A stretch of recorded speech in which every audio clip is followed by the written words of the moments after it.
In the next video, we're going to install a VirtualBox hypervisor, and then we're going to set up a Linux Ubuntu virtual machine on it.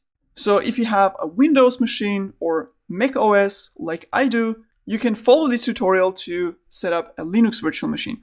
Now, before we start installing the VirtualBox tool, I want to mention that in case you have any issues during the installation, I actually added a section where I go through some of the common issues that you may encounter during the installation, especially depending on which operating system you're using and installing VirtualBox on, and you may find a solution there.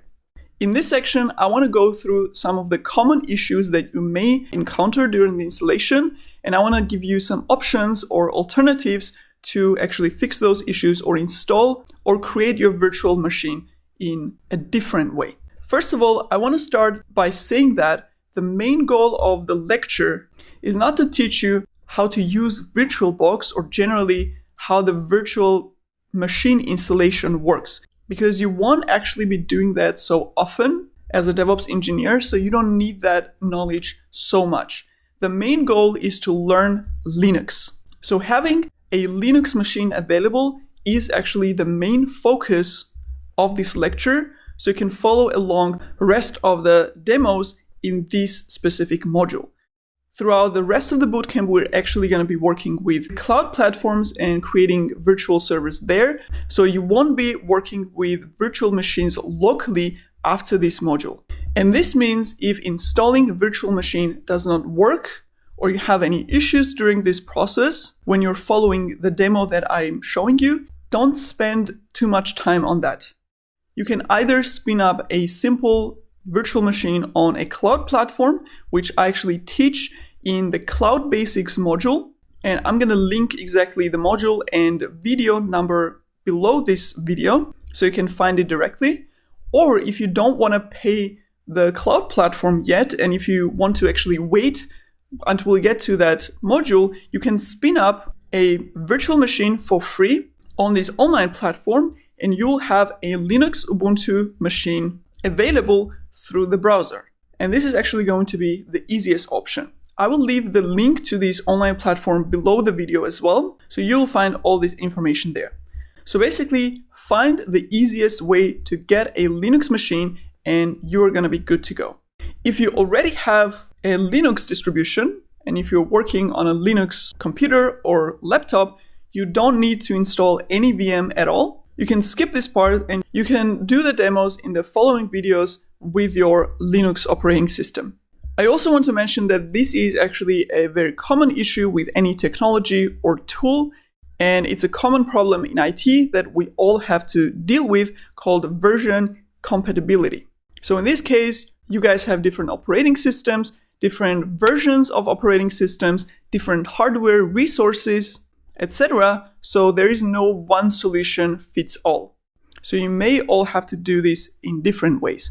And VirtualBox is actually the most standard tool across all operating systems, and that's why I selected it, but it doesn't work for some specific cases. For example, the latest Mac OS version is not supported yet by VirtualBox. They will fix that in the future, but for now it's not working. So that's again a typical version compatibility issue where the one tool hasn't caught up with another tool yet. So for those cases, I want to suggest some alternatives to follow the demos without getting stuck here and interrupting your learning process. So here are a couple of suggestions. If you're on a Windows machine and the demo that I'm showing you is not working for you, first of all, please make sure you have virtualization enabled in BIOS. I will leave the resources below where you can see how that works for different Windows versions. And VirtualBox is actually the best VM tool for Windows. However, you will need some resources on your computer. And if you don't have enough CPU, enough RAM to allocate to your VM, then I suggest you go with a less resource-intensive option. For example, you can install WSL, which is Windows Subsystem for Linux, which will require way less resources. And again, I will leave the links below this video for guides of how to install WSL. If you're on Mac, especially if you have the latest version of macOS operating system, or if you have the latest Mac hardware with M1 chip, the VirtualBox installation is not going to work for you. So I suggest two easy and better alternatives. The first one is installing UTM. That's a virtual machine tool for Mac OS, and another one which is called Parallels. They're both very easy to install and get started with. And again, I will leave all the links that show you how to install each one of them below this video. Another issue with VirtualBox that some students also encountered is installing the extension pack that basically lets you copy and paste between host and the virtual machine. So if that part is not working or you're getting an error during the installation, please check out the resource that I'm going to leave below this video for step-by-step guide of how to fix that. The final note on resources, as I also mentioned, many of you have different hardware resources. Generally, the more RAM and CPU you allocate to your virtual machine, the faster and more performant it is. So if you do have enough resources, then increase RAM and CPU for your VM when you're creating it. But if you're working with limited resources, for example, Windows operating system itself requires more resources than Linux, for example. So Windows machines are usually slower because they already use up a lot of the resources. So in that case, you may have some resource limitation. And as I suggested, in that case, please use some less resource intensive tool like WSL instead of the VirtualBox, or the online platform where you can spin up a virtual machine without having to install it locally. So overall, as I said, pick the easiest option and continue with the demos. I usually say that if something is not working, you should play around with it. This way you learn the tool better. But local virtual machine installation is not that important of a use case, so you can skip it and go with some easy option like the online virtual machine. So you can proceed with your learning. So first of all, we're going to need to download VirtualBox. So in Google search box, I'm just going to type in VirtualBox download, and we have this Oracle VirtualBox page. And here you have the latest package for different operating systems. So we have VirtualBox for Windows. So if you're on Windows, download this one. I have Mac OS, and that's the package I'm going to download. So I'm going to click on Install File. And since it's over 100 megabytes, it may take some time to install. Great, once that's done, I'm just going to click on that.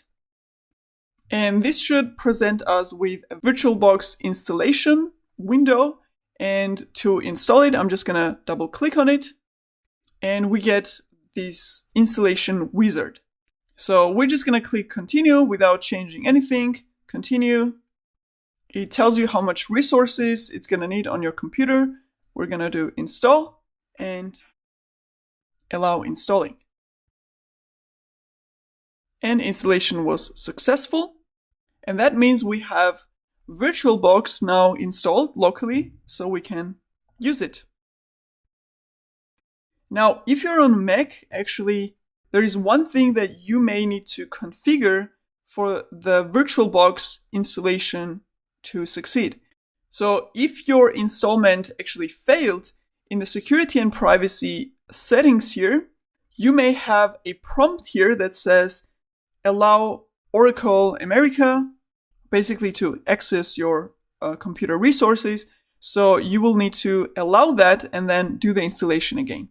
So now I'm going to search for VirtualBox on my machine, and you see that it is installed. We have that application. I'm going to click on it, and we should see this VirtualBox Manager window.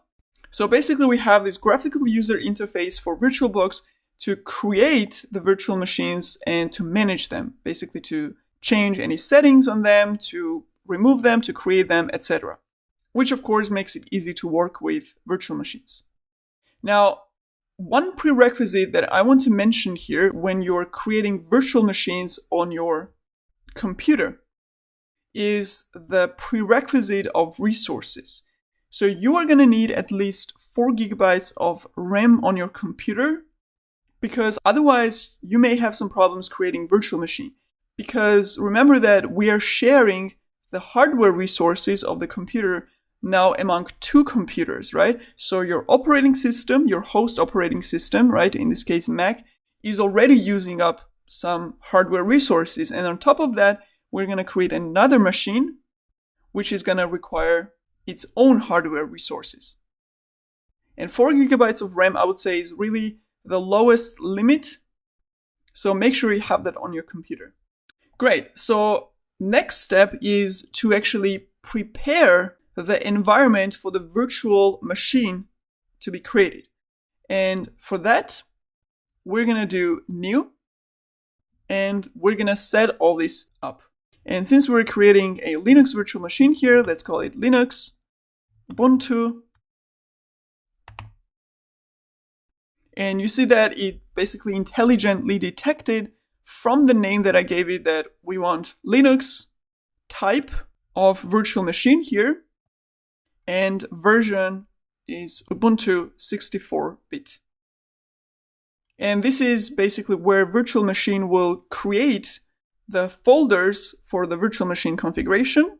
And there is an option here to add an operating system ISO image to install on the virtual machine.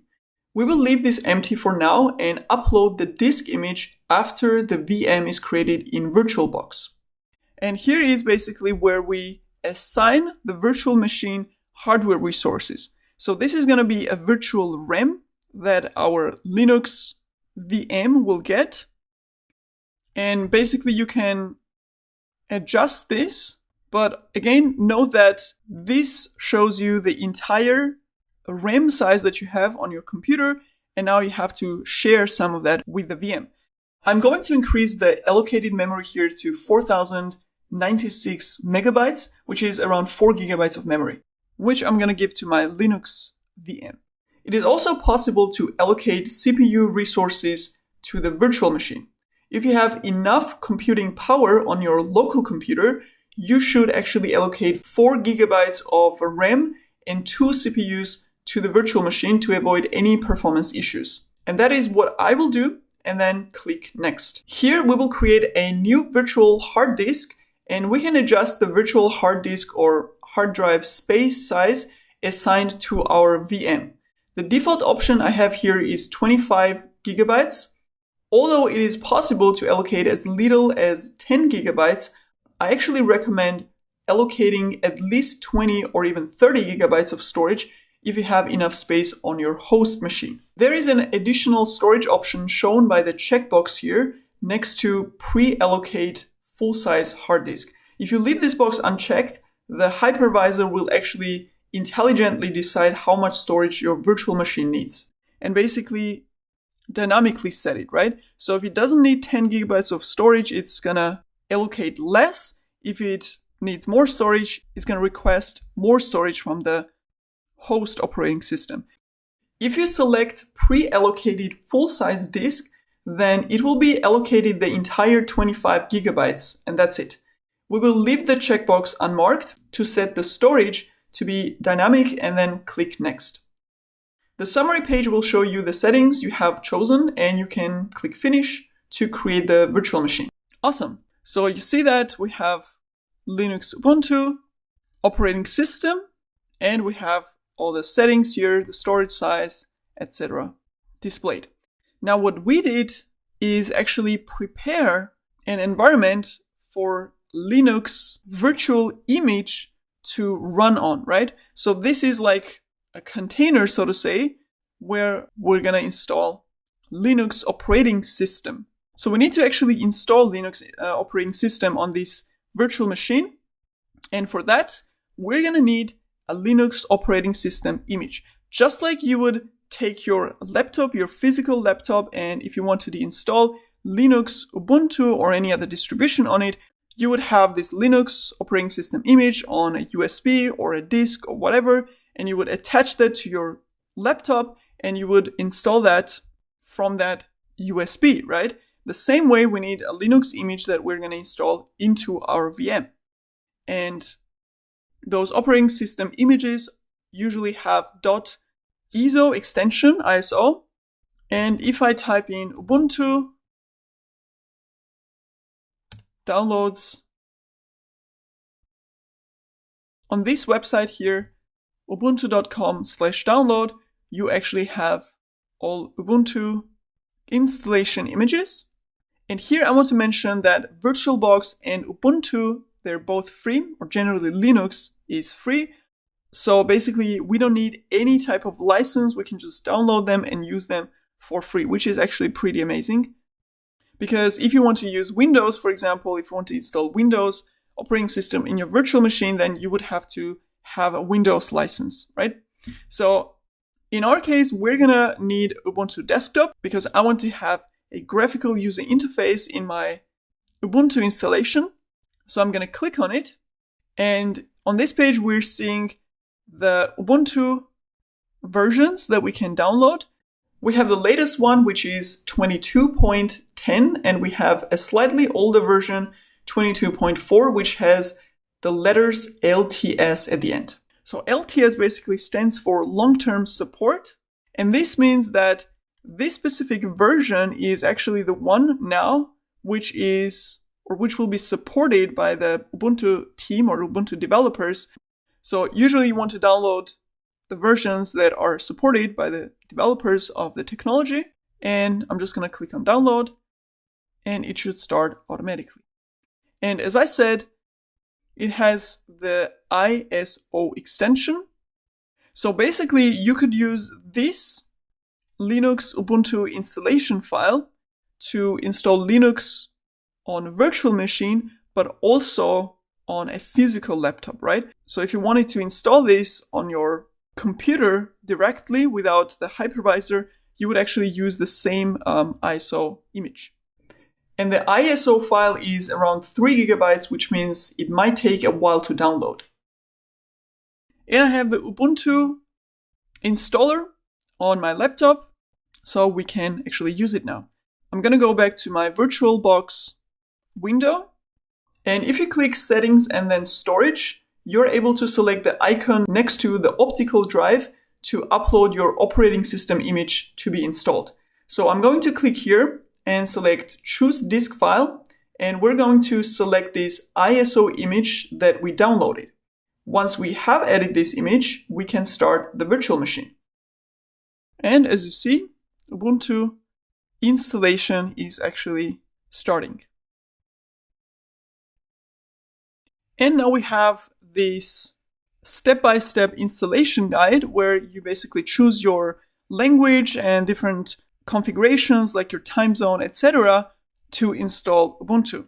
So we have English here. We're going to do install Ubuntu. And again, choose the language. I'm going to choose German because that's my keyboard layout. And continue.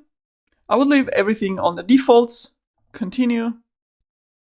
And here you see this warning that says that erase disk and install Ubuntu option will basically delete all your programs, documents, photos, whatever in all operating systems. Now, don't be afraid of this warning because the disk that this refers to is actually the virtual disk that we allocated to our VM, right? So our main operating system's disk will not be affected. This is really only the part that we allocated for VM, which means that erasing that virtual disk will not affect our main host.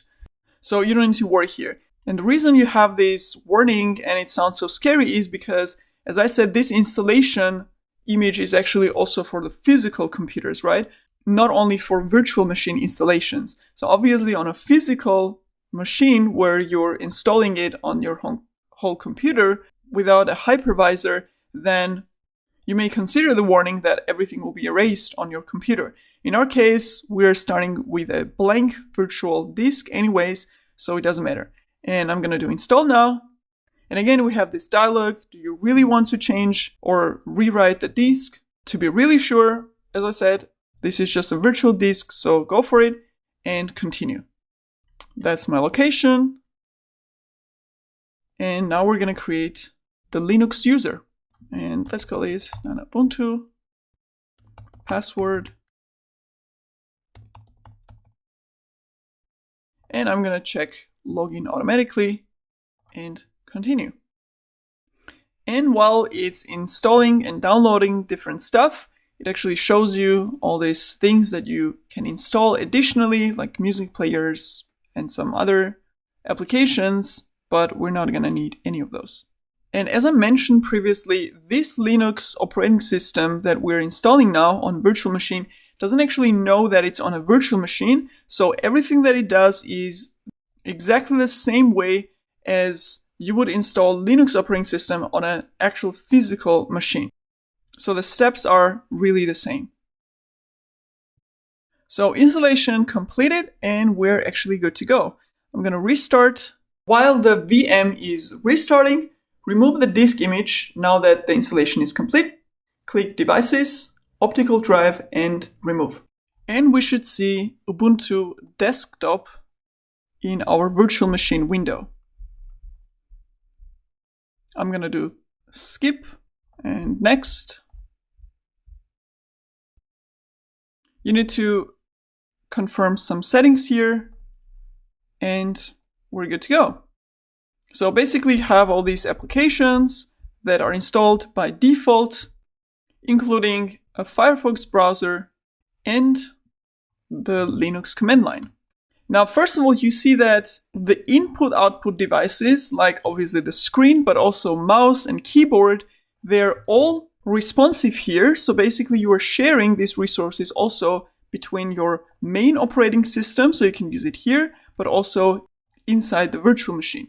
However, other than that, everything is completely isolated. So whatever is running inside and whatever we're doing here is completely hidden and isolated from the host operating system. So before we continue with Linux, let's actually see some of the other options that we can set on our virtual machines from the VirtualBox. So first of all, if I want to shut down my virtual machine, I have several options. One of them is saving the machine state. So that means that basically whatever state you were in, for example, you have a browser open here with some tabs, you have terminal window open, maybe you have an editor where you are writing some code, you can basically save that state. So all these open tabs like this. So after some time, if you want to go back to your virtual machine and basically continue working, then you can just click Start and you're going to see your virtual machine window exactly as you left it. Another option is just powering off the machine, which basically just shuts down your virtual machine. It's basically just like shutting down your computer, right? So doing a basic shutdown here. Another thing that may be very interesting, especially if you're using the virtual machine to basically learn something, you may want to be able to copy and paste between your host and the virtual machine. And as I said, the mouse and keyboard is active in both. By default, you can't basically just copy a text here and paste it in a virtual machine window. It's not going to work. However, you can actually enable that in the settings, advanced, and right here, shared clipboard. So you can basically set this so that you can only copy stuff from the host to the guest, vice versa, or you can do it bidirectional. And as I said, this will make it convenient if you want to basically copy some commands that you have on your operating system editor or whatever, and you want to basically just paste in a terminal, or maybe you have a link that you want to open in the browser here. So that may be convenient. So I'm actually going to select that and save it. However, for this bidirectional clipboard sharing to work, we first have to install something called an extension pack for the VirtualBox. So if we go back to this VirtualBox downloads page, we have, for the same version that we installed here, we have a VM VirtualBox extension pack. And there is one installer for all the platforms. So we're going to click on that and download. So basically it's a small extra package that lets you add some functionality to your VirtualBox. So I'm going to click on it and install and agree on the licensing. And there you go. The extension pack was successfully installed. However, there is one final thing we need to do here so that the copy pasting can work. So I'm going to open the virtual machine first. And right here on the top, you have a couple of options. One of them is devices. And here we have something called guest editions. So guest editions package is actually the one specifically enabling this copy paste or drag and drop functionality. And if I click on insert guest edition CD image, to run the installer script, open the contents of the disk drive, right click autorun.sh and select run as program. Authenticate. So the guest editions installer ran. We can click to return. And if I click on here, you see this is the folder actually where all these runners and installers are located. And we can unmount it. And now let's actually test the functionality. So I'm gonna copy the URL from my host and try to paste it right here. And there you go. And the same way you can paste commands from your host machine to the terminal. So if I'm reading a tutorial and if I found some really large command that I don't want to type in, I can just copy it here on my host, again, back to the terminal, paste, and there you go. So that's how you set up clipboard sharing between the host and the virtual machine. This is very convenient if you're learning or testing out stuff in your VM. Another thing which is also very interesting is that by default, virtual machine actually runs in its own virtual network, which is completely isolated from your host's network, right? So your laptop, your computer is running on your home network. However, the virtual machine is not in that same network. And if you actually scanned all the devices on your home network, you won't see your virtual machine on it. And the same way, if someone accessed your virtual machine's network and basically hacked into it, they won't be able to access your home network because, again, they're isolated, which is good for security. And that's how it's set by default.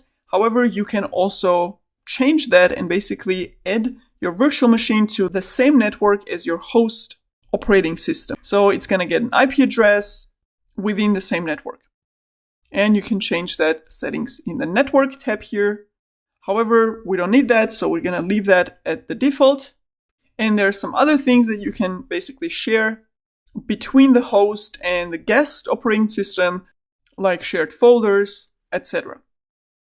Just note that when you start basically sharing stuff between the host and guest operating systems, like sharing files and folders and basically this clipboard and sharing network, it may be convenient because you may have use cases for that. However, in that case, we're going to be making holes in this isolation between the host and guest operating systems, right? Which is great because the guest operating system cannot affect the host, the main operating system, because they're completely isolated. However, if you start sharing resources, then you are disrupting that complete isolation. So just important to be aware of that. So with this type of sharing and the settings, you may be compromising security. In our case, the only thing we shared is clipboard and everything else will stay the same.